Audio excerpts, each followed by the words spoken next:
வணக்கம். இது புதிய தலைமுறையின் நேர்பட பேசு. இந்த நிகழ்ச்சியின் மூலமாக மீண்டும் உங்களை சந்திப்பதில் மிக்க மகிழ்ச்சி. இன்றைய நேர்பட பேசில் 2 அமர்வுகள். முதல் அமர்விற்கான விவாத பொருள் மீண்டும் கூட ரஜினிகாந்த் குறித்து விவாதிக்க இருக்கின்றோம். இன்றைக்கு ரஜினிகாந்த் அவர்கள் செய்தியாளர்களை சந்தித்த பொழுது செய்தியாளர்கள் சில கேள்விகளை முன்வைத்தார்கள். மிக குறிப்பாக தமிழகத்தில் நடைபெற்ற நம்பிக்கை வாக்கெடுப்பு, தமிழக சட்டப்பேரவையில் ஆளும் அஇஅதிமுக அரசின் மீது கோரப்பட்ட நம்பிக்கை வாக்கெடுப்பு தொடர்பாக சமீபத்தில் ஒரு வீடியோ ஸ்டிங் ஆபரேஷன் ஒன்று வெளியாகியிருந்தது. ஆங்கில தொலைக்காட்சி ஒன்றில் வெளியாகியிருந்த அந்த வீடியோ குறித்தெல்லாம் கேள்விகளை முன்வைத்த பொழுது ஒரே வரியில், நான் அரசியல் குறித்து எதுவும் பேசவில்லை, அரசியல் குறித்த கேள்விகள் வேண்டாம், அரசியல் குறித்து நான் பேச விரும்பவில்லை என்று தவிர்த்து சென்று விட்டார். ஆனால் தொடர்ச்சியாக வரக்கூடிய செய்திகள் அடுத்தடுத்து அவர் அனைவரையும் சந்திப்பது, அரசியல் சார்ந்து சமூகம் சார்ந்து இயங்கிக் கொண்டிருப்பவர்களை, ஊடகவியலாளர்களை, இன்ன பிற ஆளுமைகளை எல்லாம் சந்திப்பது, அவர் நிச்சயமாக அரசியலுக்கு வரப்போகிறார், அதற்கான ஆயத்தங்களை தொடங்கிவிட்டார் என்பதாகத்தான் அத்தகவல் இருந்த வட்டாரங்கள் அனைத்தும் சொல்லக்கூடிய ஒன்று. அரசியல் பேச மறுக்கும் ரஜினிகாந்த் அரசியலுக்கு வருவாரா? ஏன் அவர் அரசியல் பேச தயங்குகிறார், மறுக்கிறார்? இதுவே முதல் அமர்விற்கான விவாத பொருள். இரண்டாவது அமர்வில் முதல் இந்திய தேசத்தினுடைய முதல் குடிமகனுக்கான குடியரசுத் தலைவர் தேர்தலுக்கான வேட்பாளருக்கு பாரதிய ஜனதா கட்சி ஒரு தலித் வேட்பாளரை முன்னிறுத்தியிருக்கிறது. தற்போது அவர் பீகாரில் ஆளுநராக இருக்கிறார், பணியாற்றிக் கொண்டிருக்கிறார். இதுவே இரண்டாவது அமர்வு. முதல் அமர்வில் நம்மோடு இணைகிறார்கள் மூத்த பத்திரிகையாளர் அய்யநாதன் அவர்கள். வணக்கம் சொல்லி வரவேற்கிறேன். திரைப்பட இயக்குனரும் ரஜினிகாந்த் ரசிகருமான திரு சாய் ரமணி அவர்கள், அவருக்கும் என்னுடைய வணக்கம், வரவேற்கிறேன். கோவை அரங்கிலிருந்து பச்சை தமிழகம் கட்சியினுடைய ஒருங்கிணைப்பாளர் திரு சுப உதயகுமாரன் அவர்கள். திரு உதயகுமார், உங்களுக்கும் என்னுடைய வணக்கம், உங்களையும் நிகழ்ச்சிக்கு மிகுந்த அன்போடு வரவேற்கின்றேன். இன்னும் சில நிமிடங்களில் நடிகர் மோகன்ராம் அவர்கள் நம்மோடு இணைய இருக்கிறார். அவருடைய வருகை முன்னதாக உங்களுக்கு அறிவித்து நாம் பயணிக்கலாம். திரு சாய் ரமணி, அரசியல் கேள்விகள் வேண்டாம் அப்படின்னு தவிர்க்கிறாரு. அரசியல் கேள்விகள் வேண்டான்னு கேள்விகளே தவிர்க்கக்கூடிய ஒருவர் அரசியலுக்கு வருவார் என்று எப்படி நம்புவது? அரசியலுக்கு வந்த பிறகு அவருடைய செயல்பாடுகள் ஒருவேளை வந்தால் என்னவாக இருக்கும், நம்ம எப்படி கணிக்க முடியும்? அரசியல் கேள்விகளை ஏன் தவிர்க்க வேண்டும்? அரசியலுக்கு வர வேண்டும் என்று விரும்பக்கூடிய ஒருவர் அவர் ரசிகர்களை சந்திச்சுட்டு கடைசியாக பேசின அந்த ஸ்பீச் 20 நிமிஷம் பேசினது தெளிவாக அதிலேயே சொல்லியிருந்தார். போர் வரும்போது சந்திப்போம் அப்படின்னு சொல்லிட்டு ரசிகர்களுக்கு அவர் சூசகமாக ஒரு விஷயம் சொல்லியிருக்காரு. நாட்டுக்கு மக்களுக்கு எதிரான போரா, அவருக்கு எதிரான போரா? இல்ல, மக்களுக்கான போர் தான், தேர்தலை தான் போர்னு சொல்லியிருக்காரு.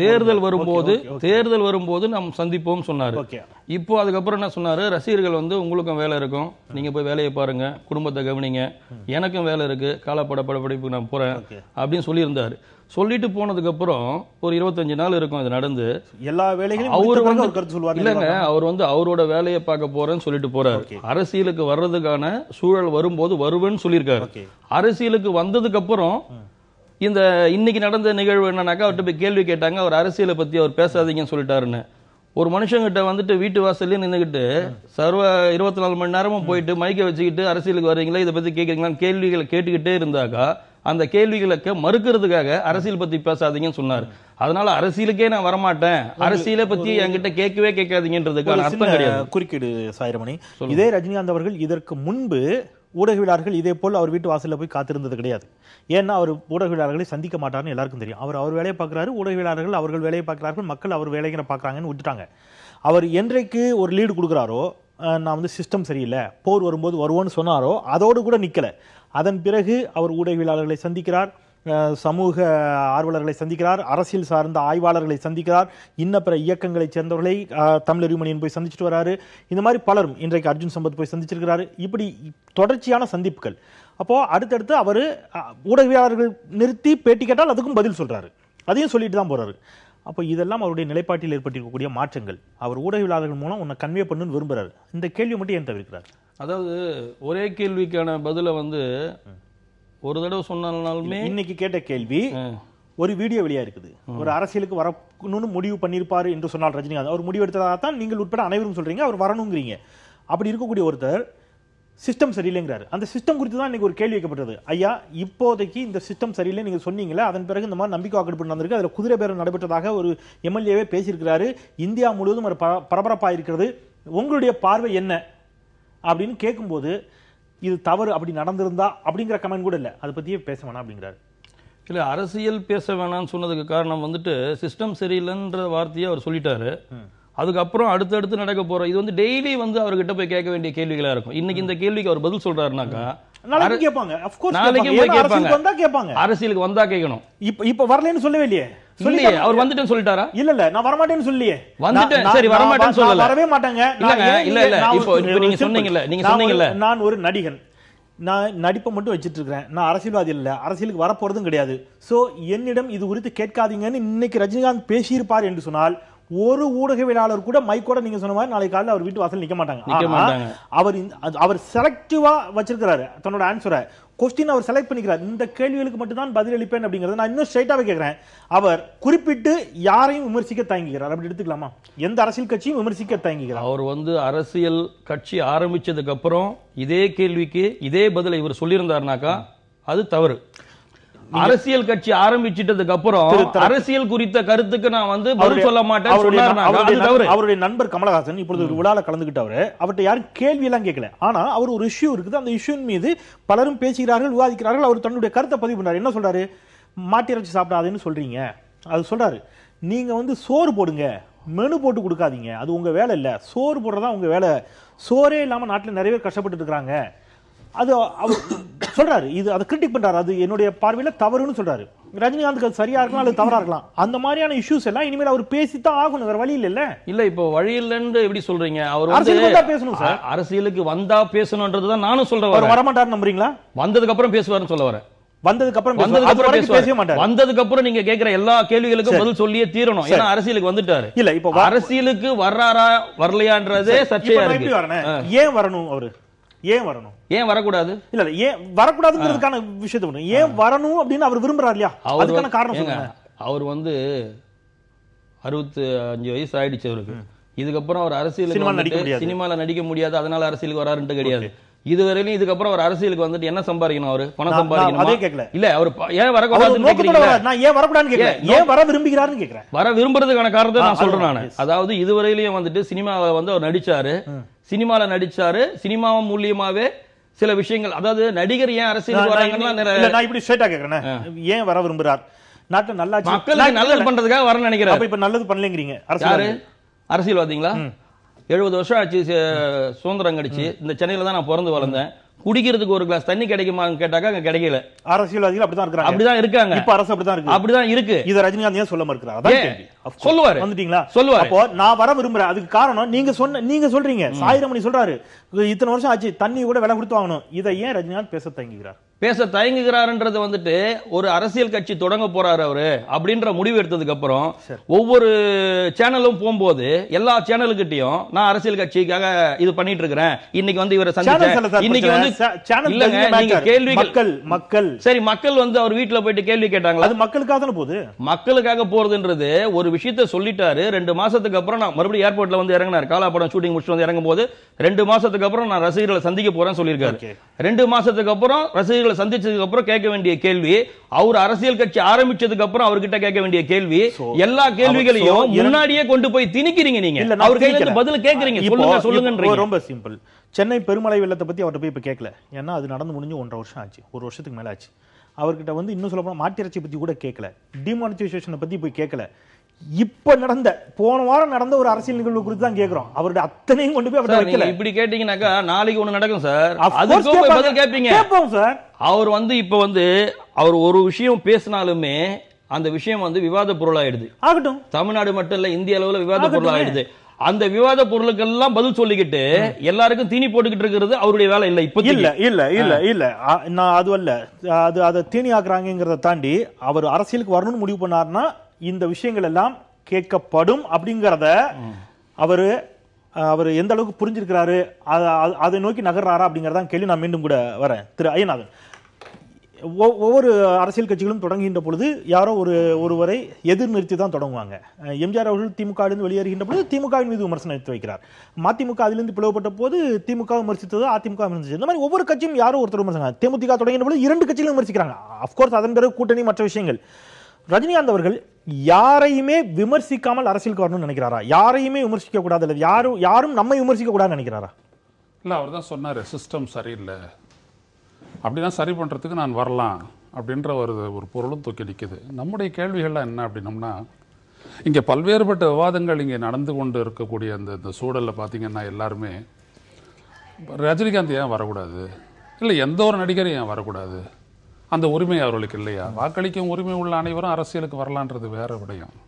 ஆனால் இங்கே விஷயம் என்ன அப்படின்னம்னா, எல்லாவற்றுக்கும் அந்த இடத்துல நீங்கள் உட்கார்றீங்கன்னா அது ஒரு தகுதி, இந்த இடத்துல இவர் பேச வந்திருக்கிறாருன்னா இது ஒரு தகுதி, இந்த இடத்துல நான் கருத்து சொல்ல வந்திருக்கிறேன்னா ஒரு தகுதி. தகுதியின் அடிப்படையில் தான் நிலைகள் தீர்மானிக்கப்படுகின்றன.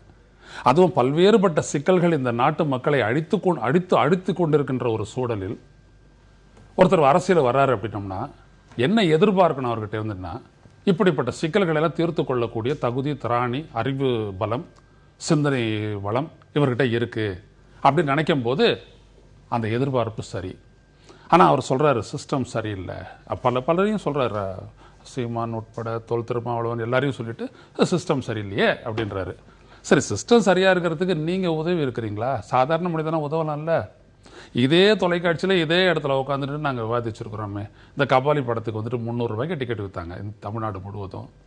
நீங்கள் ஒரு ஏரியாவை தான் சம்பளமாக வாங்கக்கூடிய ஒரு நபர், நடிகர் நீங்கள்.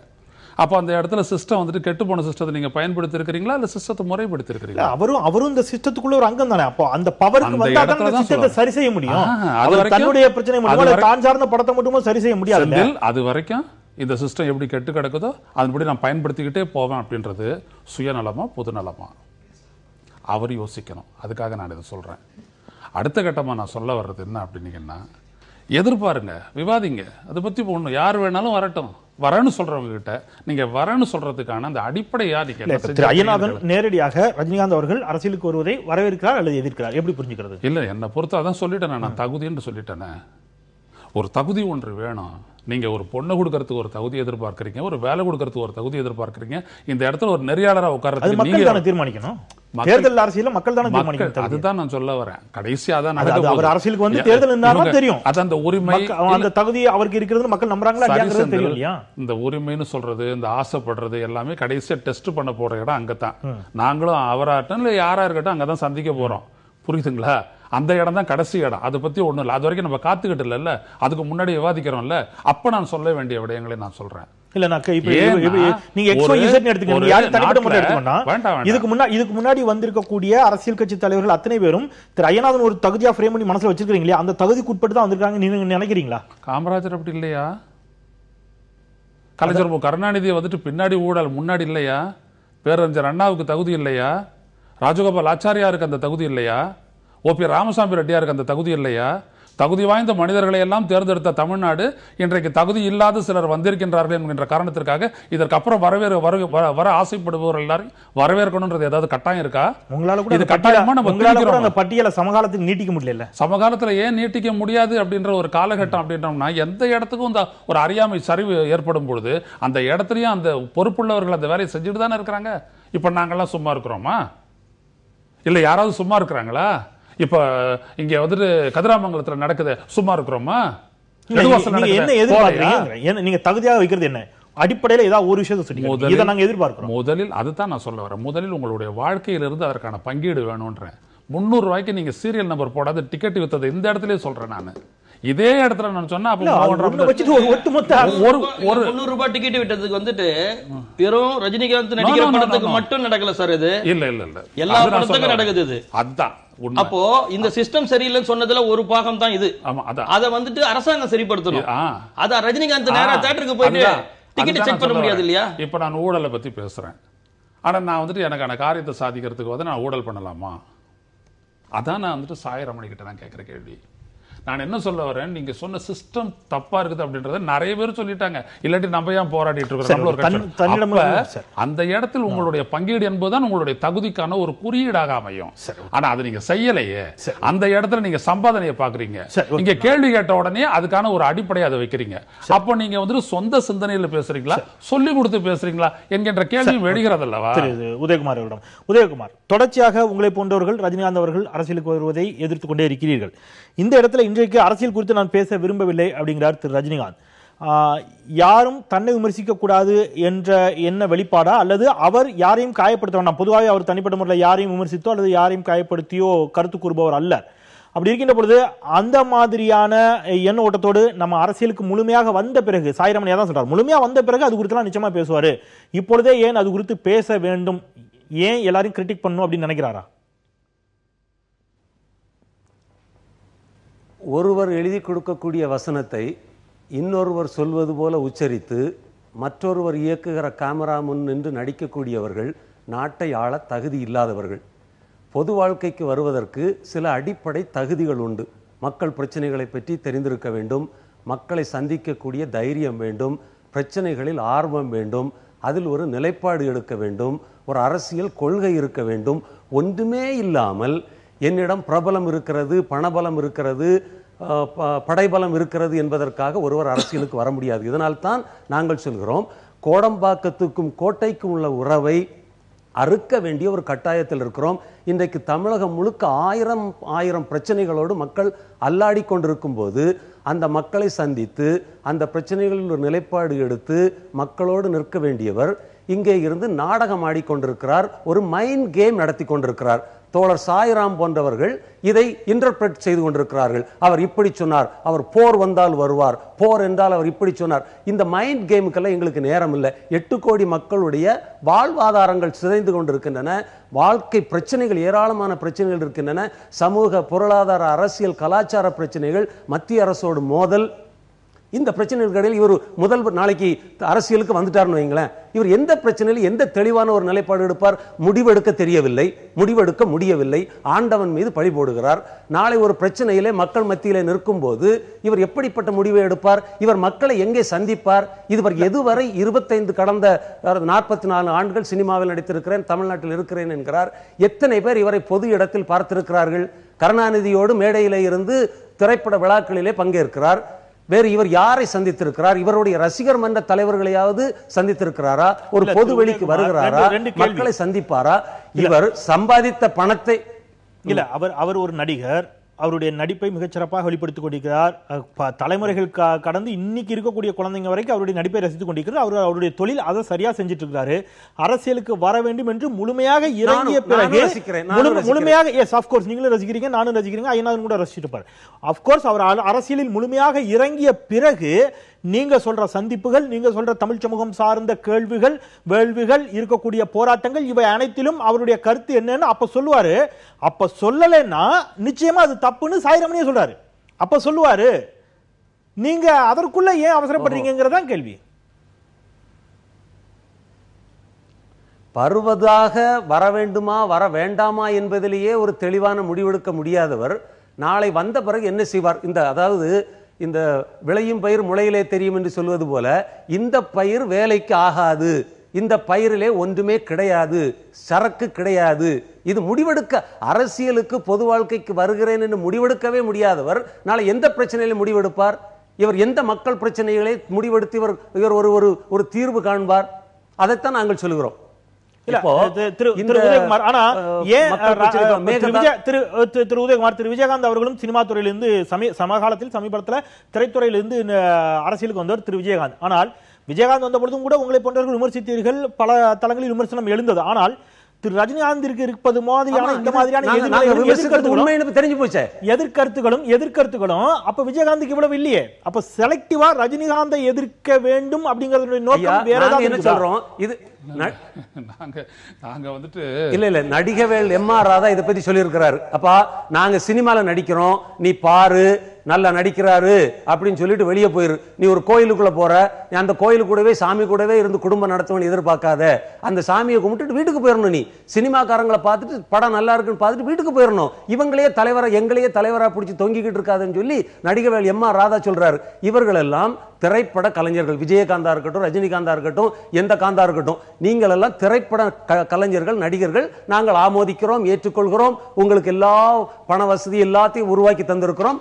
அதை விட்டு நீ அப்புறம் நான் ஒன்னு ஆள போறேன், எனக்கு தகுதி வேணும்ல, அதுக்கு மக்கள் பிரச்சனைகளை எதிர்கொள்ள முடியாது, நிலைப்பாடு எடுக்க முடியாது. இன்னொரு முக்கியமான விஷயம், திரு ரஜினிகாந்த் அவர்களை மறுக்கிறேன். நடிகர்கள் அரசியலுக்கு வரக்கூடாதுன்னு சொல்றதை நான் மறுக்கிறேன். ஏன்னா நடிகர்கள் எல்லாம் என்னவோ முட்டாளுங்க மாதிரியும் எழுதி கொடுக்கறத பேசுறாங்க, அதை வச்சுட்டு வந்துட்டு இவங்க நடிக்கிறாங்கன்னு சொல்லி அவர் சாதாரணமா சொல்றாரு. ஐயா உதயகுமார் ஐயா சாதாரணமா சொல்றாரு. நான் என்ன சொல்றேன், நடிகர்கள் வந்துட்டு ஒரு 150 படங்கள் மேல நடிக்கிறாங்கனாக்கா அந்த 150 படங்கள்லயும் ஒவ்வொரு படமும் ஒரு அனுபவம். நடிகர்கள் அரசியலுக்கு வரக்கூடாதுன்னு சொல்றது வந்துட்டு அரசியல் எங்க கத்துக்கிட்டு வராங்க இவங்கலாம்? இவர் எங்க கத்துக்கிட்டாரு அரசியல்? யார் எந்த காலேஜில் போய் கத்துக்கிட்டாங்க? ஒரு படமும் ஒவ்வொரு அனுபவம். அந்த அனுபவத்தை எல்லாம் சேர்த்து கொண்டு வந்துட்டு நாளைக்கு அரசியலுக்கு வந்ததுக்கு அப்புறம் தான். ஏன் ஏற்கனவே புரட்சி தலைவர் வந்து நல்ல ஆட்சி கொடுக்கலையா? கிட்டத்தட்ட 11 வருஷம் அவர் சிஎம் இருந்திருக்காரு. அவரோட புரட்சி தலைவர் ஐயா அண்ணா காலத்திலேயே அண்ணா பாருங்க இல்ல அவர் வந்து இருங்க சாயிரமணி, அதாவது எம்ஜிஆர் வந்து கட்சியில சேர்ந்து அடிபட்டு மிதிபட்டு தமிழகம் முழுக்க சுற்றி சுழந்து அரசியல் நீண்ட காலமாக இருந்த பிறகுதான் கட்சிக்கு வந்தார். இப்படி அவர் வந்து இந்த மாதிரி குழப்பிக்கிட்டு இருக்கல மக்களை. அதே மாதிரி தான் ஜெயலலிதாவும் சினிமால இருந்தா வந்தாங்க. அவங்க கட்சியினுடைய கொள்கை பரப்பு செயலாளராக இருந்து ராஜ்யசபா எம்பியாக மாறி பல்வேறு பகுதிகளுக்கு சுற்றுப்பயணம் செய்து பல புரிதலோட தான் அரசியல் வந்தாங்க. இவரு இதுவரைக்கும் எதுவுமே பேசல. எந்த பிரச்சனையை பற்றி வாய் திறந்திருக்கிறாரா? ஈழத்தமிழர் பிரச்சனையை பற்றி இவர் ஏதாவது வாய் திறந்திருக்கிறாரா? 1.5 லட்சம் மக்களை கொண்ட போது ஒரு வார்த்தை சொல்ல முடியுதா? ஒரு வார்த்தை நாட்டு கொடுத்துருவீங்களா? அப்படி இல்ல. ரெண்டு விஷயம். நீங்க சொல்ற வாதமும் ஏற்புடையது, அவர் சொல்ற வாதமும் ஏற்புடையது. அதுக்குள்ள கருத்து மாறுபாடுகள் இருக்குது. நம்ம ஒரு இடைவெளிக்கு பிறகு பேசலாம். நடிகராக இருப்பது மட்டுமே தகுதி குறைவாங்கிற வாதம் 100% ஏற்புடைய வாதம். நடிகர் என்பது மட்டுமே தகுதியாக ஆகிவிடாது அப்படிங்கிற அவருடைய வாதமும் ஏற்புடைய வாதம். இந்த ரெண்டிற்கும் உட்பட்டு மக்கள் பிரச்சனைகள் அவருடைய கருத்துக்கள் என்னவாக இருக்கிறது அப்படிங்கிற கேள்வியை தான் வந்து தொடர்ச்சியாக எழுப்புகிறார்கள். மக்கள் பிரச்சனை அப்படிங்கும்போது சமகாலத்தில் நடைபெற்று கொண்டிருக்க மீத்தேன் போராட்டமா இருக்கலாம், அல்லது அவர் சொன்ன கூடங்குளம் அணு உலை போராட்டமா இருக்கலாம். இங்கே நடைபெற்றிருக்கக்கூடிய சாதிய ரீதியிலான ஒடுக்குமுறைகள், தாக்குதல்கள், தாமிரபரணி படுகொலைகளில் தொடங்கி பல பிரச்சனை இங்க இருக்குது இல்லையா? இது அரசியல்வாதிகள் இருக்காங்க. Yes of course. அந்த அரசியல் லிஸ்டுக்குள்ள இவர் வர்றதுனால இதன் மீது இல்ல அப்ப அதுக்கு முன்பு நடந்ததை பத்தி பேச மாட்டாரா அப்படிங்கிற கேள்வி இருக்குல்ல. அந்த கேள்விதான் நம்ம அந்த இடத்துல இருந்து சிறிய இடைவெளிக்கு போலாம். இன்னும் சரியா சொல்லணும்னா, நான் இந்த இடத்துல இருந்து ஒரு சிறிய இடைவெளிக்கு போறேன். அவர் ஒரு லெஃப்டா ஆர் ரைட் ஆர் சென்ட்ரிக், அல்லது ஒரு திராவிடியன் ஐடியாலஜியோடு இருப்பாரா, அல்லது ஒரு வலதுசாரி சிந்தனையோடு இருப்பாரா, இடதுசாரி சிந்தனையோடு இருப்பாரா, இந்த மாதிரியான சந்தேக கண்களோடு கூட எதிர்ப்புகளும் ஆதரவுகளும் இங்கே வந்து கொண்டிருக்கிறதா? பேசலாம் ஒரு சிறிய இடைவேளைக்கு பிறகு. நேர்பட பேசலாம். மீண்டும் வரவேற்கிறேன். ரஜினி அரசியல் குறித்து பேச விரும்பவில்லை என்று இன்றைக்கு செய்தியாளர்களிடம் தெரிவித்திருக்கிறார். அரசியல் குறித்து அவர் பேச விரும்பாததன் அரசியல் என்ன, அதை குறித்து வாய்த்து கொண்டிருக்கின்றோம்.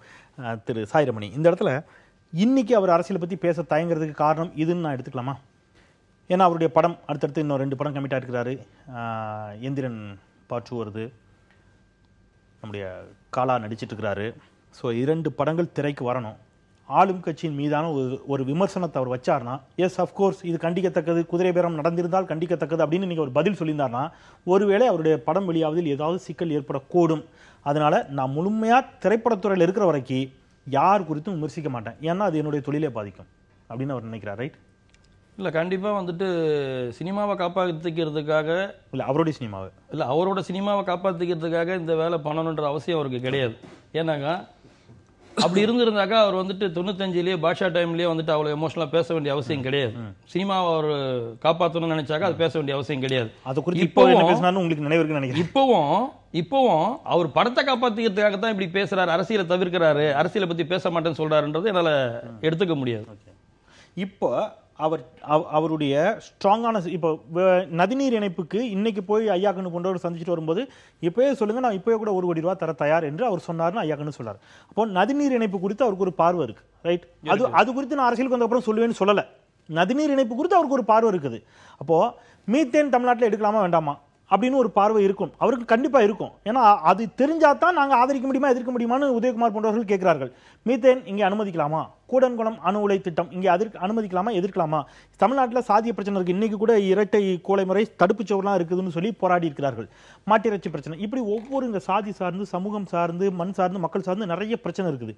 இந்த பிரச்சனைகள் குறித்து ரஜினிகாந்தின் கருத்து என்ன என்று தெரிந்தால்தான் அவரை நாங்கள் ஆதரிப்பதா எதிர்ப்பதான்னு முடிவு பண்ண முடியுங்கிறதா அவங்களுடைய நிலைப்பாடு. அவர் அரசியலுக்கு வந்துட்டு எலெக்ஷன்ல நிக்கிறாருன்னும் போது, அவர் எதிர்த்து நிற்கும் போது நீங்க அவரை எதிர்த்து நிக்கிறீங்க, மக்கள்கிட்ட சொல்லி அவருக்கு ஓட்டு போடாதீங்கன்னு சொல்லிட்டு உங்களோட இந்த விஷயத்துக்கெல்லாம் அவர் பேசல, இதெல்லாம் அவர் தலையிட்டுக்கவே இல்லை, அவர் அரசியல் வர தகுதியே இல்லைன்றதெல்லாம் அந்த வாதத்தை அங்க கொண்டு போய் வைங்க. ஒரு உதாரணம் வைக்கிறேன்.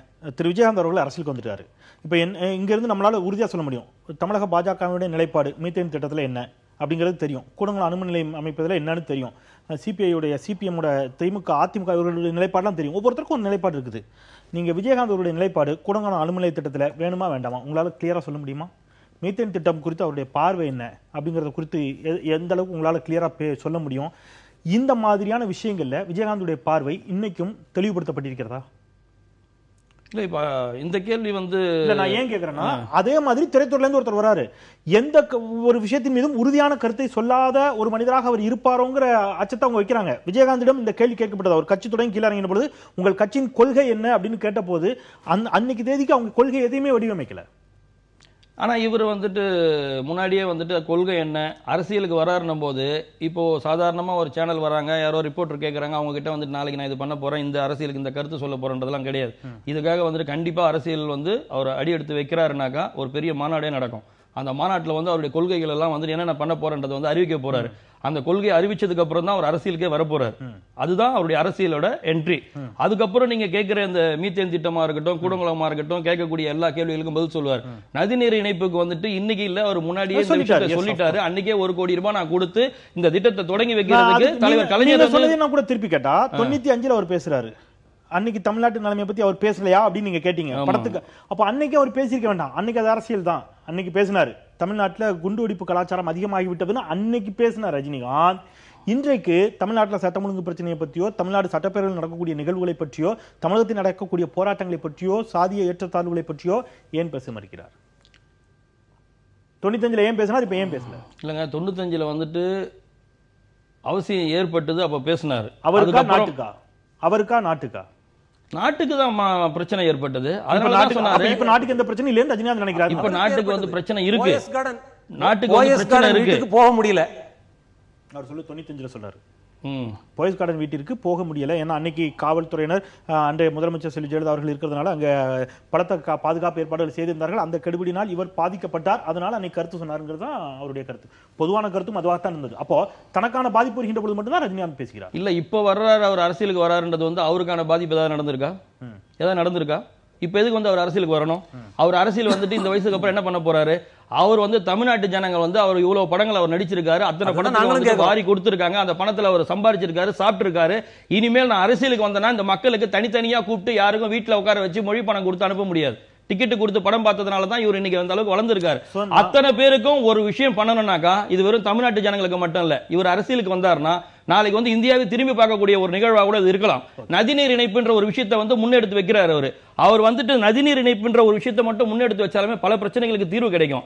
அதனால இன்னைக்கு அவர் அரசியலுக்கு வரேன்னு சொன்னதுக்கு அவர் சினிமா சம்பந்தப்பட்டதோ தனிப்பட்ட முறையில் அவர் வந்து வாழணுன்றதுக்காகவோ கிடையாது, மக்களுக்கு ஏதாவது திரும்ப செய்யணும்ன்ற ஒரு காரணத்துக்காக தான் அவர் வர குறிக்கிட்டார். அவருடைய கருத்து கேட்டது ஏதோ குறிக்கிட்டாரு.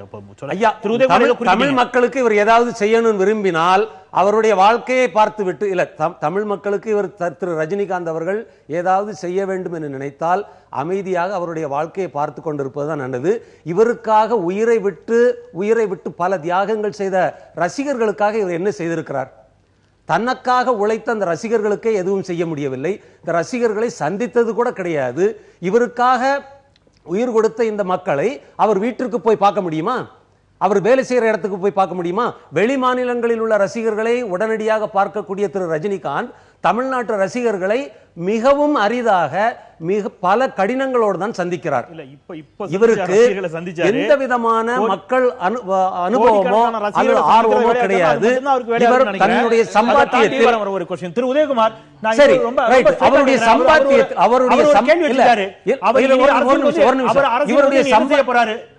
அவருக்கு போதுமான அளவிற்கும் அதிகமாக பணம் சம்பாதித்து விட்டார் திரைத்துறையின் மூலமாக. அரசியலுக்கு வருவதன் மூலமாக அவருக்கு இனிமேல் என்ன லாபம்? சுய லாபம்னு எதுவும் கிடையாது. அந்த கேள்விதான் வரேன். அவர் சம்பாதித்த பணத்தில் இல்ல, அவர் சம்பாதித்த பணத்தில் 3 ஆண்டுகள் 95, 96, 97, 98 இந்த 3 ஆண்டுகளில் மட்டும் 20 பேருக்கு ஆண்டுதோறும் திருமணம் செய்து வைத்தார். அது ஒரு சாதாரண வியாபாரம் செய்யக்கூடியவரால் செய்து வைக்க முடியும். மிகப்பெரிய ஆயிரக்கணக்கில் கோடிக்கணக்கில் சம்பாதித்தவர் செய்ய வேண்டிய தேவையில்லை. அங்க 1 லட்சம் மாவட்டத்திற்கு 1 லட்சம் வீதம் உதவிகள் செய்தார். அதை வரவேற்போம். அந்த 3 ஆண்டுகளுக்கு பிறகு அவர் தமிழ் மக்களுக்கு என்ன உதவி செய்தார்? எதையுமே செய்யவில்லை. இவர் தன்னுடைய பணத்தை பாரதிய ஜனதா கட்சி தமிழ்நாட்டு மக்களுக்கு ரசிகர்கள் பணம் கொடுத்து டிக்கெட் கொடுத்து படம் பார்த்தாங்க. படம் பார்த்ததுக்கு ஒரு நடிகனா வந்து சந்தோஷப்படுத்தாங்க. அது மூலமா கிட்டத்தட்ட அவரோட படங்கள்ல 90% அதை பண்ணிட்டு போயிருங்க. அதை பண்ணிட்டு போயிருங்க. அரசியலை எங்களுடைய பொது வாழ்க்கையை சம்பாதிச்சிருக்கான். அதுதான் முடியுது.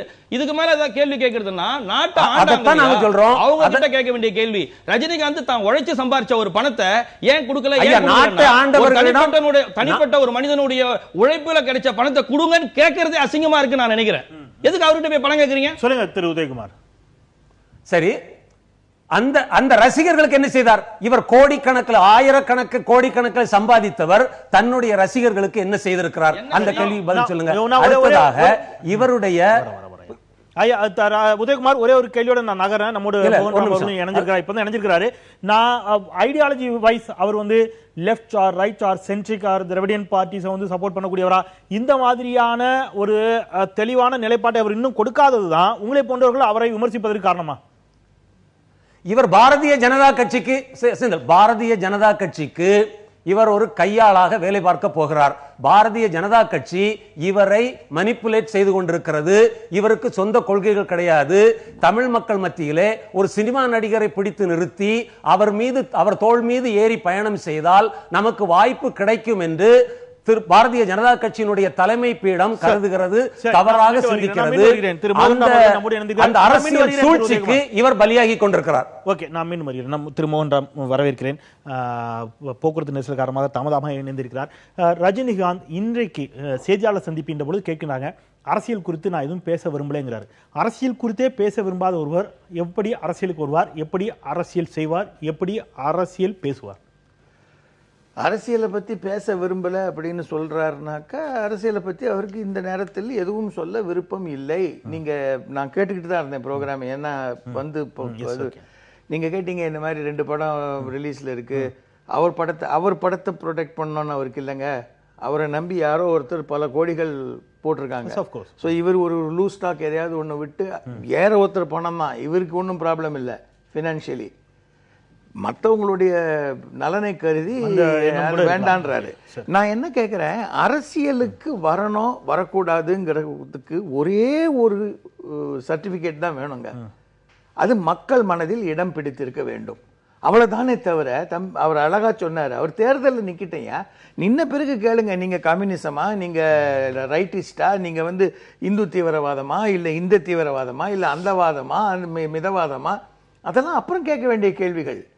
ஏன் இப்பவே போட்டு அவர் அரசியலுக்கு வரலன்னு இன்னும் திட்டவட்டமாக ஒரு முடிவை சொல்லாத பொழுது அவரை கூப்பிட்டு உட்கார வச்சு அவர் ஜட்ஜ்மெண்ட் பண்ணி அவர் இந்த இதுவா அந்த இதுவா, இந்திய பிரஜை யாராக இருந்தாலும், அவர் டாக்டர், என்ஜினியர், ஆர்கிடெக்ட், வாத்தியார், வக்கீல் யாராக இருந்தாலும், நடிகர் யாராக இருந்தாலும் தேர்தலில் போட்டியிட அவர்களுக்கு சில குறிப்புகள் இருக்கு. இவ்வளவு வயசாயிருக்கணும், இவ்வளவு இது இருக்கணும், இவ்வளவு இருக்கணும், அவங்களுக்கு எகென்ஸ்டா கிரிமினல் கேசஸ் அது இது இருக்கக்கூடாது, ஜட்மெண்ட் வந்துடக்கூடாதுன்னு இருக்கு. as long as he fulfills that, அவரவர் மாநிலத்தில் போட்டியிடலாம். as long as he fulfills that, அவர் எங்க வேணா போட்டியிடலாம். இப்போ நிறைய பேர் கேட்குறாங்க, இந்த மாதிரி அவர் சம்பாதிச்சார் படத்துல அவர் என்ன பண்ணார் ரசிகர்களுக்குன்னு. ரசிகர்களுக்கு என்டர்டெயின்மெண்ட் கொடுத்தாரு, அந்த என்டர்டெயின்மெண்ட்டுக்கு அவங்க ஒரு ஊதியம் கொடுத்தாங்க, அவ்வளவுதான். அந்த contract is over there itself. அதோட விட்டுருங்க, அப்புறம் எங்க ஆள்றதுக்கு வரீங்க சார்? அதோட விட்டுருங்க. அது அப்படின்னா ஒரு கோர்ட்டுக்கு போன வக்கீல் கோர்ட்லயே தான் இருக்கணுமா? இப்ப இன்னைக்கு வந்து அரசியலுக்கு வந்திருக்கிறவங்க எல்லாம் பின்னணி என்ன? வாத்தியாரா இருந்தவங்க, வக்கீலா இருந்தவங்க, இங்க இருந்தவங்க, ஏன் அந்த தொழிலே இருந்திருக்க வேண்டியதானே? எதுக்கு வந்தாங்க அரசியலுக்கு? முதல்ல இருந்து அரசியல் பேசிட்டு வந்தாங்களா? இல்ல இந்த தொழிலுக்கு வரதுக்கு முன்னால கூடாங்குளத்தை பத்தி பேசலாங்களா? சும்மா சார் ரஜினிகாந்த் மக்களை சந்தித்து மக்கள் பிரச்சனைகளை இதே கேள்வி எல்லா அரசியல்வாதிகிட்டையும் கேளுங்க. வர முடியும். இதே கேள்வி எல்லா அரசியல்வாதிகிட்டையும் கேளுங்க. ஒரு நிமிஷம் 3 நாட்களுக்கு ஐயா ஒரு நிமிஷம் இருங்க. 3 நாட்களுக்கு முன்னால் இன்னொரு தொலைக்காட்சி விவாதத்திலே நான் பங்கேற்கும் போது அதிலே கலந்து கொண்ட திரையுலகத்தை சார்ந்த ஒரு கலைஞர், ஒரு சகோதரி சொல்கிறார், நான் வீட்டிற்கு சென்று போயஸ் கார்டன் வீட்டிற்கு சென்று திரு ரஜினிகாந்த் அவர்களை சந்தித்தேன், அவர் நான் உறுதியாக அரசியலுக்கு வருவேன் என்று சொல்கிறார். அந்த சினிமா திரையுலகத்தை சார்ந்த அந்த சகோதரியிடம் சொல்கிறார் தமிழ் மற்றவர்கள் சொல்வதற்கு என்ன பிரச்சனை? எதுவாக இருந்தாலும் ரஜினி தானாகவே கைப்பட ஓன் வாய்ஸ்லயோ இல்ல சைன் பண்ண டிக்ளரேஷன் கொடுத்திருக்காரு. he does not have spokesman. நானும் அவருடைய பேச்சாளர் அல்ல. I am not a spokesperson. இந்திய பிரஜை யார் வேண்டுமானாலும் அரசியல் கொள்ளலாம். அதுக்குன்னு அரசியலமைப்பு சட்டம் சில தகுதிகளை வரையறுத்திருக்கிறது. அந்த வரையறைக்கு உட்பட்டு அவர் இருக்கிறார். அவர் வருவதில் என்ன தவறு? அதுதான் சொல்றேன் நானு. அதுல கண்டிஷன்ஸ் இருக்கு. உரிமை. அதுல கண்டிஷன்ஸ் இருக்கு. நீங்க இன்னொரு மாநில தேர்தல் சட்டமன்ற தேர்தல் போட்டி வர முடியாது. அரசியலமைப்பு சட்டத்தை நான் ஐயனாருடைய கருத்து கேட்டு உடனே வரேன். உதயகுமார், உரிமை அப்படின்ற ஒரு இடத்துல எதுவும் மறுக்க முடியாது. வாக்களிக்கக்கூடிய எல்லாருக்குமே வந்துட்டு அந்த உரிமை உண்டு, அதெல்லாம் மறுக்க முடியாது. இங்க விஷயம் என்ன அப்படின்னா, எல்லாத்துக்கும் தகுதியை எதிர்பார்க்கிறோமே. அப்ப இந்த ஒரு தகுதியை இந்த நாட்டில் இவ்வளவு பிரச்சனைகள் உள்ளடக்கிய இந்த நாட்டில் அதை சமாளிக்கக்கூடிய திறன், அறிவு, சிந்தனை, இப்படிப்பட்ட தகுதி நினைக்கிறீங்க என்ன இருக்குன்னு நினைக்கிறீங்க? என்ன இருக்குன்னு அவர் எப்ப நிரூபிச்சிருக்காரு நீங்க நினைக்கிறீங்கன்னு முதல்ல சொல்லுங்க. நிச்சயம். இப்போ ஒரு உதாரணத்துக்கு எத்தனையோ பிரச்சனைகள் இருக்கு. நான் அதான் ஒரு தகுதியை நான் சொன்னேன். இந்த சிஸ்டம் கெட்டு போச்சுன்னு சொல்லிட்டு கெட்டு போன அந்த சிஸ்டத்துல இவரும் 300 ரூபாய் டிக்கெட்டை வித்து தான் இவருடைய படத்தை பெரிய அளவுல வந்துட்டு பொருள் ஈட்டி இருக்கிறாரு. இங்கதான் இவர் மோகன்ராம் இருந்த போது அந்த விவாதத்தை அதிகமாக விற்று பண்ணாங்கன்னா it is the theatre people. அவருக்கு அவர் சம்பளம் ஏரியா வந்துச்சா அப்படின்றதெல்லாம் வந்துட்டு இன்னும் ஆழமா போக வேண்டிய இடம் அங்கெல்லாம் போகவே இல்லை. சீரியல் நம்பர் எல்லாத்தையும் டிக்கெட் அந்த சிஸ்டத்தை நீங்க பயன்படுத்துறீங்கல்ல, சிஸ்டத்தை நீங்க பயன்படுத்துறீங்கல்ல, அப்புறம் நீங்க சிஸ்டம் பதில் சொல்றீங்க சார். டிக்கெட் மேட்டர் திரும்ப பேச வேண்டாம். மறுபடியும் அந்த ஒரு இடம் தான் வந்துட்டு அந்த ஒரு இடம் தான் பாதுகாக்க வேண்டியவங்க வந்து யார் சார்? தியேட்டர்ல டிக்கெட் அதிக ரேட் வித்தாங்கன்னா அதை கேட்க வேண்டியவங்க யாரு? ரஜினிகாந்த் தான். நானும் அதை இல்ல அது அந்த கேள்வி திரும்ப வந்து ஏதோ கொள்ளையடிச்சிட்ட மாதிரி பேசிட்டு இருக்காரு. ஆமா நிச்சயமா. இப்ப இவ்வளவு பேசக்கூடிய நமக்கு பாருங்க ஒரு நிமிஷம் சார், இவ்வளவு குவாலிஃபிகேஷன் சொல்றீங்களே, இவ்வளவு குவாலிஃபிகேஷன்ஸ் உள்ளவங்க தான் இன்னைக்கு பாலிடிக்ஸ்ல இருக்காங்களா?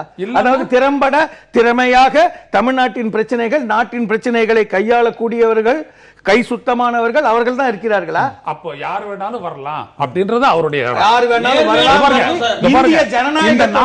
இந்த நாட்டினுடைய எதிர்பார்ப்பை நான் பேசுறேன். இது வந்து ரஜினிக்கு மட்டும் பொருந்தாது, கமலஹாசனை எடுக்கிறாங்களா அவங்களுக்கும் பொருந்தும், தங்களை அந்த ஆசைப்படக்கூடிய அது யாரா இருந்தாலும் அவங்க எல்லாருக்கும் பொருந்தும். ஏதோ நான் ரஜினிகாந்துக்கு இந்த அளவுகோலை வைக்கிறேன் அப்படின்னு நினைக்காதீங்க. ஒரே விஷயம், புதுசா கட்சி ஆரம்பிச்சுட்டு வராங்க. இந்த ஜாதிக்காக ஒரு கட்சி, அந்த மதத்துக்காக ஒரு கட்சி, இந்த இதுக்காக இனத்துக்காக ஒரு கட்சி. கடைசியா அவங்க கிட்ட எதிர்பார்க்கறது இல்லையே. சொல்லிட்டேனே மோகன்ராம், நானு கடைசியா இவரு ஒரு கட்டத்துல ஒரு விஷயம், கடைசியா இவர் வந்துட்டதுக்கு பிற்பாடு இவரை சந்திக்க வேண்டிய இடம் மக்கள் தான். அந்த தளத்துல நாங்க போராடுவோம், அந்த இடத்துல நாங்க பேசுவோம். அதை பத்தி இருவேறுபட்ட கருத்து இல்ல. ஒரு விவாதம் வந்துட்ட உடனே எதுன்னு கேட்கும் போது நான் அதை சொல்றேன். ஒரு சின்ன தகுதி என்பது ஒன்று இல்லாமல் யார் வேண்டுமானாலும் வரலாம் என்ற நாசமான நாடு இது, நாசமான அரசியல் இது. இது தொடர அனுமதிக்க. ஒரு சின்ன குறிப்பிட்டு தற்போது வந்திருக்கக்கூடிய ஒரு அவசர செய்தியை பார்க்கலாம்.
சபாநாயகர் மற்றும் தலைமைச் செயலாளருக்கு திமுக செயல் தலைவர் திரு மு க ஸ்டாலின் ஆளுநரிடம் ஒரு புகார் மனு அளித்திருந்தார். சட்டப்பேரவையில் நடைபெற்ற பேரம், சட்டப்பேரவையில் நம்பிக்கை வாக்கெடுப்பு கூறுவதற்கு எம்எல்ஏக்கள் குதிரை பேரம் பேசப்பட்டதாக வெளியாகிய காணொலியை அளித்த அந்த சிடியோடு ஒரு ஆளுநரிடம் ஒரு புகாரை அளித்திருந்தார் திரு ஸ்டாலின், திராவிட முன்னேற்ற கழகத்தினுடைய செயல் தலைவர், சட்டப்பேரவை எதிர்க்கட்சித் தலைவர். அந்த புகாரின் மீது நடவடிக்கை எடுக்குமாறு ஆளுநர் தற்போது உத்தரவிட்டிருப்பதாக செய்தி வந்திருக்கிறது. சபாநாயகர் மற்றும் தலைமைச் செயலாளருக்கு ஆளுநர் வித்யாசாகர் ராவ், தமிழகத்துடைய பொறுப்பாளுநர், இந்த உத்தரவை பிறப்பித்திருக்கிறார். இது தொடர்பான விரிவான செய்திகளை பின்னர் வரும் செய்திகளில் பார்க்கலாம். ஒரு சிறிய இடைவேளைக்கு பிறகு நேர்பட பேசு தொடரும்.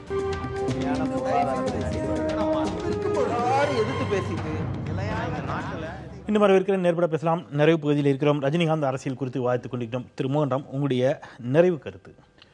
என்னுடைய நிறைவு கருத்து, திரு ரஜினிகாந்த் அவர்களோ திரு கமல் அவர்களோ யாரோ, எந்த தொழிலிலிருந்து ஒரு டாக்டரோ ஒரு என்ஜினியரோ ஒரு ஆர்கிடெக்டோ யாரும் நாட்டின் நலனை கருதி என்னால் இந்த நாட்டுக்கு ஒரு நல்லது செய்ய முடியும் அப்படிங்கிற ஒரு நல்ல நோக்கத்தோடு அவர்கள் பேரை முன்னால் வைத்து அதை மக்கள் ஏற்றுக்கொண்டு அவர்களுக்கு பதவி கொடுத்தால் they are well within their rights. இதுக்கு முன்னால் அவங்க எம்ஏ பாலிடிக்ஸ் பண்ணாங்களா, இல்லை அவங்க என்ன பேசியிருக்காங்க?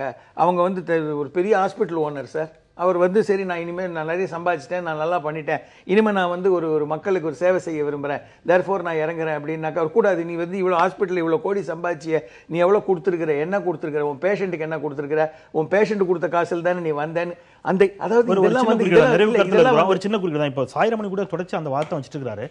அவர் செட்டில் ஆயிட்டாரு, வெல் செட்டில், ஒரு அளவு 65 வயதை கடந்துட்டாரு, உழைத்து சம்பாதிச்சிருக்கிறாரு, அவர் பணம் ஈட்டியிருக்கிறார், அவருடைய உழைப்பு. இனிமேல் அவருக்கு என்ன வேணும், பணம் தேவையில்லை, அதனால அரசியலுக்கு வராரு. இப்போ நீங்க அப்படி நீங்க அந்த அர்த்தம் சொல்ல அவர் சொன்னார். அதனால அவர் பணத்தை விரும்பல, மக்கள் சேவை செய்யறதுக்காக வராருங்கிற டோன்ல அவர் சொல்றாரு. அப்படி வரலாம், யார் அப்படி வந்தாலும் எல்லாருடைய உதாரணமே எப்படி இருக்குன்னா, ஒருத்தர் நல்லா செட்டில் ஆயிட்டாரு, சம்பாதிச்சு முடிச்சாரு, அதுக்கப்புறம் அவர் அரசியலுக்கு வந்தா என்ன தப்புங்கிற உதாரணத்தையே காட்டினீங்கன்னா, அப்போ அரசியலுக்கு வரணும்னாலே பெர்சனலா வெளியில் செட்டில் ஆனதுக்கப்புறம் தான் வரணுங்கிற மனநிலைக்கு தள்ளப்பட்டுட்டோமா? காமராஜர் அப்படி வரலையே, கக்கன் அப்படி வரலையே. கடினமான வறுமையான சூழலமான ஜீவானந்தமும் காமராஜரும் கக்கனும் அரசியலுக்கு வந்தாங்க. கடைசி வரை வறுமையான சூழ்நிலையிலேயே இருந்து கக்கன் பஸ்ஸில் போனார். எங்க ஏரியால அஜந்தா ஹோட்டல்ல 21C கக்கன் சார் ஏறி போய் நான் பார்த்திருக்கிறேன். நான் எதுக்கு சொல்ல வரேன், இன்னைக்கு அரசியலுக்குள்ள வரவங்க எல்லாம் லைஃப்ல செட்டில் ஆனோன்னு வராங்க. அதனால இந்த ஒரு மாறுபட்ட ஒரு இது டிஃபரன்ஸா இருக்குமே, நல்ல செட்டில் ஆனவங்க வந்தாங்கன்னா அட்லீஸ்ட் அவங்களுக்கு நிறைவு கருத்து திரு. ஒரு மனிதனுக்கு இந்த சமூக நாட்டினுடைய நலனின் மீதும் எதிர்காலத்தின் மீதும் உருவாகிய அக்கறையின் காரணமாக உருவாகுதான் அரசியல் என்கின்ற அந்த உணர்ச்சி. இது சும்மா ஏதோ ஒரு சப்ஜெக்ட் மேட்டர்லாம் கிடையாது. அந்த அக்கறை இருக்குது அப்படின்னம்னா அது அவனை இருக்க விடாது, கருத்து சொல்லும், போராடக்கூடிய மக்களுக்காக நிக்க சொல்லும், இல்லை அவங்களுக்கு சாதகமாக ஒரு கருத்து சொல்லும், இல்லாட்டி ஒரு நியாயம் கேட்க தோணும். இது எதுவுமே இல்லை அப்படின்னு சொல்லி வரக்கூடியவங்க இந்த நாட்டு மக்களுக்கு நல்லவங்களா இருப்பாங்க, நன்மை செய்வாங்க அப்படின்னு நினைக்கிறதெல்லாம் ஒரு அடிப்படையற்றது. நாம மக்களிலிருந்து ரஜினிகாந்தை பார்க்குறோம், ரஜினிகாந்திலிருந்து மக்களை பார்க்க தயாராக இல்லை. ரஜினிக்காக சொல்லப்படக்கூடிய கருத்து இல்லை, யாராக இருந்தாலும் உங்களிடம் இருந்து உங்களுக்கு ஒரு தகுதி அதற்கு இருக்கிறதா என்பதை நீங்கள் சரிபார்த்து கொண்டு வாருங்கள். நிறைவு கருத்து, குறைந்தபட்சம் கருத்து சொல்றதுங்கிறத தாண்டி சில விஷயங்களில் சந்தோஷம் ஏற்படும். ஒரு நாடு சார்ந்து சமூகம் சார்ந்த ஒரு விஷயம், சில விஷயங்கள் நமக்கு அழுகையை கொடுக்கும், துக்கத்தை கொடுக்கும். ஐயோ இந்த மக்கள் இப்படி ஆயிட்டாங்களே சம்திங். அப்போ இவர் தமிழகத்தினுடைய இந்த மாதிரியான கூக்குரட்டு அளவேண்டிய பல சம்பவங்கள், துன்பகரமான நிகழ்வுகள்லாம் கூட தமிழ்நாட்டில் நடந்திருக்குது. அந்த மாதிரியான நிகழ்வுகளில் ரஜினிகாந்தனுடைய கண்ணீர் கூட வெளிப்படலையே அப்படிங்கிற ஒரு கருத்து வைக்கப்படுகிறது இல்லை, அது எப்படி பார்க்குறேன்? நான் சொல்றது அவருடைய துன்பத்தை ஷேர் பண்ணிக்கல. இல்லை, இப்போ உதவி பண்றாங்கன்னு சொல்றாங்க. உதவி 1000 ரூபாய்க்கு பண்ணிட்டு 10,000 ரூபாய்க்கு விளம்பரம் பண்ணிக்கிட்டாக்கா அதை நீங்க பெருசா எடுத்துக்கிறீங்க. அவர் அழுதாரா அழுவலையா? அவர் எல்லாத்தையும் மீடியா முன்னாடி கொண்டு வந்து தான் சொல்லணும், துக்கத்தை கூட மீடியா முன்னாடி தான் சொல்லணும். இல்ல இது நீங்க குரல் கொடுக்கல, அவங்களோட போய் ஷேர் பண்ணிக்கலாம், ஏன் அவங்களோட ஷேர் பண்ணிக்கலாம்னு கேக்குறீங்க. இவர் ஒரு வரி பேசினா கூட அது ரொம்ப பெருசாகுது. அந்த ஒரு வரி விளக்கத்தை கூட கொடுக்கணும்னாக்கா அதுல 1000 அர்த்தம் எடுத்துக்கிறாங்க. அது அரசியல் ஆதாயமா கூட மாறுது. இப்படி வாயை திறந்தாலே பிரச்சனை இருக்குது. அப்போ வாயை திறந்தா பிரச்சனைனா பிரச்சனையை சந்திக்கிறதுக்கு ஒரு அரசியல் கட்சி தேவை. வாயை திறக்கலன்றதுதான் நீங்க கேக்குற கேள்வி. வாயை திறந்தாலே பிரச்சனை. அப்போ வாயை திறந்தாக்கா அரசியல் கட்சி நான் எப்படி எடுத்துக்கிறேன், வாயை எப்பெல்லாம் தேவைப்படுதோ அப்பெல்லாம் திறக்கிறாரு. இல்ல சார், அப்படிதான் சார் இருக்க முடியும். அப்படி இருக்க முடியாது. இல்ல சார், அரசியல் கட்சி அவர் ஆரம்பிச்சு அனௌன்ஸ் பண்ணி கட்சி கொடி கட்டிட்டதுக்கு அப்புறம் நீங்க கேளுங்க, எல்லாத்துக்கும் அவர் பதில் சொல்வார். இப்ப பதில் சொல்ல வேண்டிய அவசியம் எதுக்கு ஏற்படுதோ அதுக்கு மட்டும் வாயை திறக்கிறது நல்ல விஷயம். திரு உதயகுமார், தேவைப்படுகின்ற பொழுது நிச்சயமாக அவருடைய வார்த்தைகள் வெளிப்படும், அவர் வாய் திறக்கப்படும். இப்பொழுது அதற்கான அவசியம் இல்லை. உங்களுடைய 1.5 லட்சம் நிறைவு கருத்து. 1.5 லட்சம் ஈழத்தமிழர்கள் கொல்லப்பட்ட போது 1.5 லட்சம் ஈழத்தமிழர்கள் கொல்லப்பட்ட போது 700க்கும் அதிகமான தமிழ் மீனவர்கள் இலங்கை படையால் கொல்லப்பட்ட போது 6 ஆண்டு காலம் கூடங்குளம் மக்கள் அணு உலைக்கு எதிராக போராடிய போதெல்லாம் ஒரு வார்த்தை பேசாமல் இருந்துவிட்டு இப்போது எங்கள் மீது திடீரென கரிசனம் வந்தவர் போல நடிப்பது ஒரு நடிப்பு. இவர் தன்னுடைய நேரத்தை, பணத்தை, சக்தியை தன்னலத்தோடு பயன்படுத்துகிறவர். இவர் பொது வாழ்க்கைக்கு லாயக்கற்றவர். நாளை இவர் முதல்வர் ஆனாலும் எளிதில் மக்கள் அணுக முடியாது. இவர் மக்களை சந்திக்க மாட்டார்.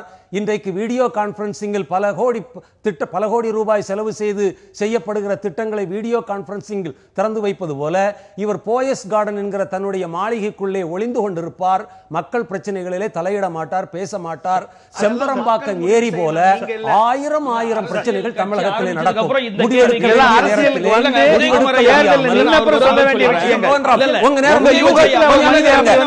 முடிவெடுக்க வேண்டிய நேரத்தில் முடிவெடுக்க வேண்டும். முடிவெடுக்க வேண்டிய நேரத்தில் முடிவெடுக்கவில்லை என்றால் தமிழ் மக்கள் பாதிக்கப்படுவார்கள். எப்படி செம்பரம்பாக்கம் ஏரி பிரச்சனை இன்றைக்கு சென்னையிலே ஒரு பெருவெள்ளமாக முடிந்ததோ அதே போல ஒரு மிகப்பெரிய பேரிடராக அமையும். திரு ரஜினிகாந்தாக இருந்தாலும் சரி, நம்ம நிறைவு செய்யலாம். என்னுடைய நிறைவு கருத்தை நான் பேசிக்கிட்டு இருக்கிறேன். தயவு செய்து அமைதியா இருங்க. ஜனநாயகம் என்னுடைய நிறைவு கருத்தை நான் பேசிக்கிட்டு தமிழ் மக்கள் இன்னொரு செம்பரம்பாக்கம் ஏரி பிரச்சனையை சந்திக்க முடியாது. எனவே தயவு செய்து திரு ரஜினிகாந்த் அவர்கள் நன்றாக வாழட்டும், நீண்ட உடல் நலத்தோடு நீண்ட வாழ்க்கை வாழட்டும். அவர் வாழ்க்கை அவர் பார்த்துக் கொள்ளட்டும். 8 கோடி தமிழ் மக்களை ஆள்வதற்கு ஏராளமான மக்கள் வெளியே இருக்கிறார்கள். நாங்கள் பார்த்துக் கொள்கிறோம். பாத்துக்கிறோம், நீ வந்துராதரா அப்படின்னு. இல்ல சார், அவர் ஜோசியம் பார்த்திருக்காரு. அந்த ஜோசியத்துக்கு பதில் மக்கள் கொடுப்பாங்க. குமாரனுடைய வார்த்தைகளில் சமூக அக்கறை இருக்கிறதா இல்லையா என்பதை மக்கள் முடிவு செய்வாங்க.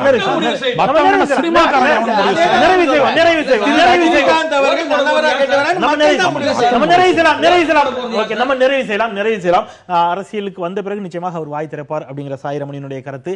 ஏற்கனவே சந்தர்ப்பங்கள் ஏற்பட்ட பொழுது ஏன் அவருடைய கருத்துக்களை தெரிவிக்கவில்லை? சென்னை பெருமழை வெள்ளத்தில் உதவி செய்தவர்கள் ஒவ்வொருவரும் அரசியலுக்கு வந்த பிறகுதான் உதவி செய்தார்களா அப்படிங்கிற கருத்தை உதயகுமார் முன்வைக்கிறார். இவை அனைத்திற்கும் காலம்தான் பதில் சொல்ல வேண்டும். ரஜினி அரசியல் குறித்து பேச மறுத்ததன் அரசியல் என்ன? நிறைவு செய்யலாம் முதல் அமர்வை. 2வது அமர்வில் குடியரசுத் தலைவர் தேர்தலில் தலித் ஒருவரை வேட்பாளராக முன்னிறுத்தியிருக்கிறது பாஜக. அதனுடைய அரசியல் வியூகம் என்ன? எதிர்க்கட்சிகளின் அரசியல் வியூகம் என்னவாக இருக்கப் போகிறது? இணைந்திருங்கள், நேர்பட பேசலாம் சிறிய இடைவேளைக்கு பிறகு.